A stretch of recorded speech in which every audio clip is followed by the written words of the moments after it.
tetap sehat ya. Amin ya rabbal alamin. Sebelum kita mulai pembelajaran pendidikan agama Islam, terlebih dahulu kita berdoa dulu. Bismillahirrahmanirrahim. Raditu billahi rabba wa bil islami dina wa bi Muhammadin nabiyyan wa rasula. Rabbi zidni ilma warzuqni fahma.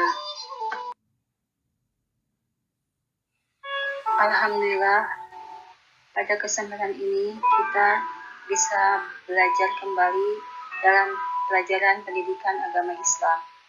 Pada kesempatan ini juga kita akan membahas bagian 10 tentang materi kisah keteladanan Luqman Hakim. Adapun submaterinya nasihat Luqman kepada anaknya. Adapun tujuan pembelajaran pada saat ini yang pertama adalah melalui kegiatan Discovery Learning, peserta didik dapat menjelaskan nasihat Luqman pada anaknya. Yang kedua, melalui kegiatan demonstrasi, peserta didik dapat membacakan Quran Surat Al-Luqman ayat 13, 17, dan 18. Yang ketiga, melalui kegiatan pemecahan masalah kontekstual, peserta didik dapat menganalisis nasihat Luqman pada anaknya sebagaimana terdapat dalam Al-Quran. Untuk lebih jelasnya, kita baca dulu firman Allah Quran Surat Luqman ayat 13. A'udzu billahi minasyaitonir rajim. Bismillahirrahmanirrahim. Wa idh qala Luqman li ibni wa huwa ya'iduhu ya bunayya la tusyrik billah inna syirka la dzulmun adzim. Dan ingatlah ketika Luqman berkata kepada anaknya semasa dia memberi nasihat kepadanya, wahai anak kesayanganku, janganlah engkau mempersekutukan Allah dengan sesuatu yang lain.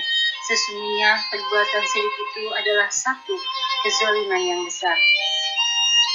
Kalau kita lihat apa itu syirik, syirik itu adalah perbuatan menduakan Allah. Jadi kita itu tidak boleh melakukan perbuatan syirik. Kita tidak boleh percaya, meyakini adanya selain Allah.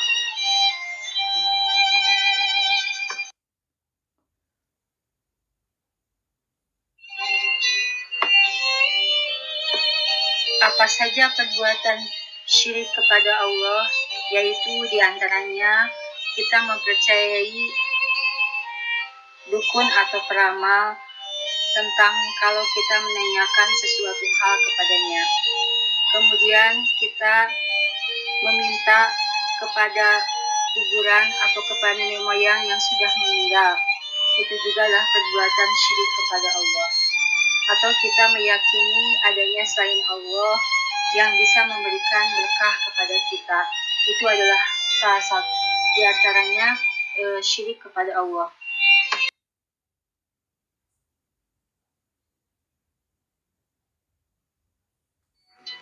Nasihat Luqman yang lainnya yaitu dalam Quran Surat Al-Luqman ayat 18, Allah berfirman, Bismillahirrahmanirrahim, wala tusa'ir haddaka linnasi wala tamshi fil ardi marha, innallaha la yuhibbu kulla muhtalin fakhur. Dan janganlah kamu memalingkan mukamu dari manusia karena sombong, dan janganlah kamu berjalan di muka bumi dengan angkuh. Sesungguhnya Allah SWT tidak menyukai orang-orang yang sombong lagi membanggakan. Ciri-ciri sikap angkuh dan sombong menurut Quran Surat Luqman ayat 18 di atas adalah yang pertama, memalingkan mukamu dari manusia karena sombong. Yang kedua, berjalan di muka bumi dengan angkuh. Dan yang ketiga, membanggakan diri sendiri. Luqman mengajarkan kepada anaknya untuk berperilaku rendah hati, tidak angkuh dan tidak sombong. Misalnya bertemu teman, mengucapkan salam sambil menyapa, apa kabar? Jangan tak acuh terhadap orang lain, angkuh dan merasa hebat sendiri. Misalnya merasa paling cakap, paling ganteng, paling kaya, paling pintar, dan paling hebat. kalau berjalan dengan melenggang-lenggok yang dibuat-buat, memuji diri sendiri, dan sebagainya. Sesungguhnya Allah SWT tidak menyukai orang-orang yang angkuh dan sombong lagi membanggakan diri. Artinya, orang yang sombong itu dibenci oleh Allah. Hai anakku, itulah beberapa contoh keteladanan akhlak mulia dan budi pekerti yang diajarkan Luqman Al-Hakim yang harus kita teladani. Sombong ialah menghargai diri secara berlebihan. Pongah meninggikan, memegahkan diri, berkata, berbuat, dan sebagainya dengan congkak. Kita lihat dalam hadis riwayat Muslim dari Abdullah bin Mas'ud radhiyallahu anhu.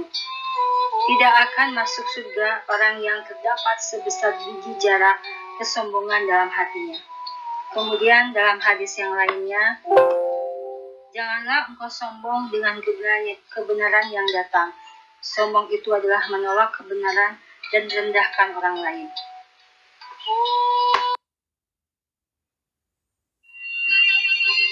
Ada 5 penyebab manusia itu sombong. Yang pertama, sombong dengan ilmunya. Yang kedua, sombong dengan keturunannya. Yang ketiga, sombong dengan kecantikannya.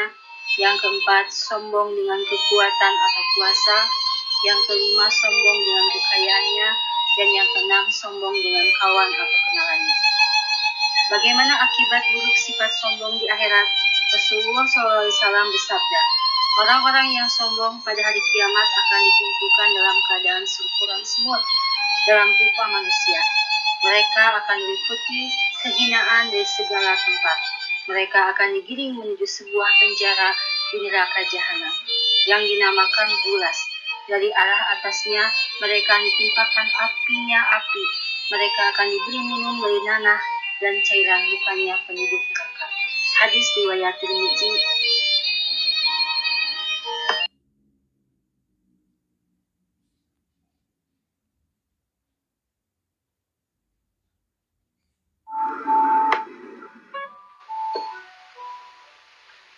Nasihat Luqman ke anaknya yang lainnya yaitu Bismillahirrahmanirrahim.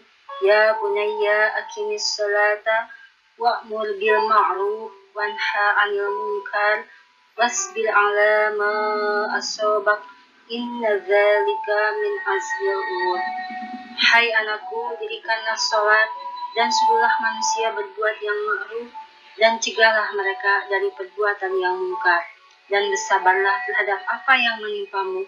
Sesungguhnya yang demikian itu termasuk hal-hal yang diwajibkan oleh Allah. Quran Surat Al-Luqman ayat 17. Dalam ayat ini, Luqman memerintahkan kepada anaknya, yaitu yang pertama untuk mendirikan sholat. Dalam arti kita harus melaksanakan sholat fardu dan sholat sunnah lainnya. Yang kedua, menyuruh kita untuk senantiasa berbuat yang ma'ruf, berbuat kebajikan, dan mencegah mereka dari perbuatan yang munkar, yaitu berbuat maksiat kepada Allah. Dan bersabarlah terhadap apa yang menimpamu. Jadi Luqman menyuruh kita untuk senantiasa bersabar terhadap apa musibah yang Allah berikan kepada kita. Sesungguhnya yang demikian itu termasuk hal-hal yang diwajibkan oleh Allah SWT.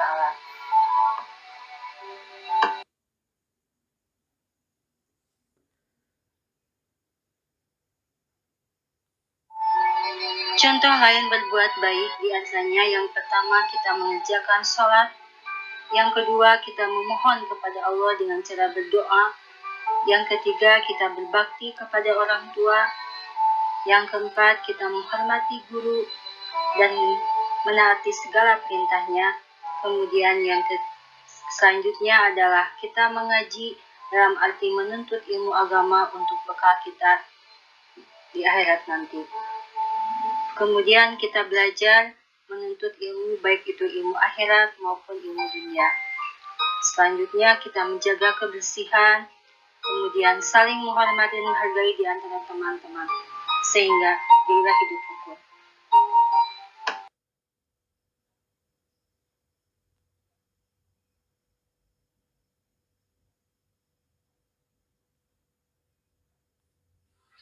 Sekecil apapun kebaikan yang kita lakukan, takkan pernah sia-sia. Kebaikan akan dibalas dengan kebaikan. Apapun yang kita lakukan, pasti ada balasannya. Walaupun kita melakukan kebaikan sekecil apapun, pasti Allah akan membalasnya. Dan walaupun kita melakukan kejahatan sekecil apapun, pastilah Allah akan membalasnya.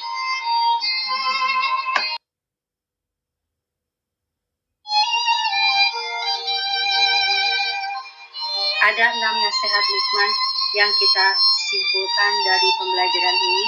Yang pertama, janganlah kita berbuat syirik kepada Allah. Yang kedua, berbuat baik kepada orang tua. Yang ketiga, setiap perbuatan ada balasannya. Yang keempat, mengerjakan sholat dan berbuat baik. Dan yang kelima, jangan sombong. Dan yang keenam, berakhlak mulia.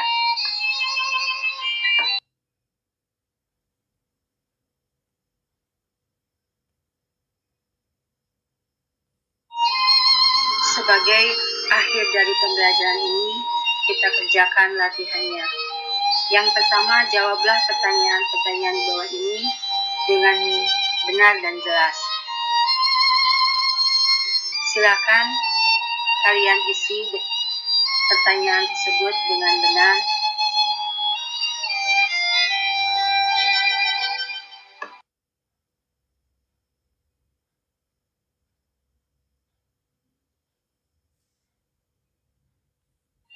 Untuk mengakhiri pembelajaran kita ini, kita baca doa setelah belajar. Bismillahirrahmanirrahim. Subhanakallahumma wa bihamdika asyhadu an la ilaha illa anta astaghfiruka wa atubu ilaik. Mudah-mudahan pada pembelajaran kali ini kita semua mendapatkan pelajaran hikmah dari apa yang kita ajarkan pada kesempatan ini. Mudah-mudahan ada manfaatnya, khususnya bagi saya, umumnya kita semua.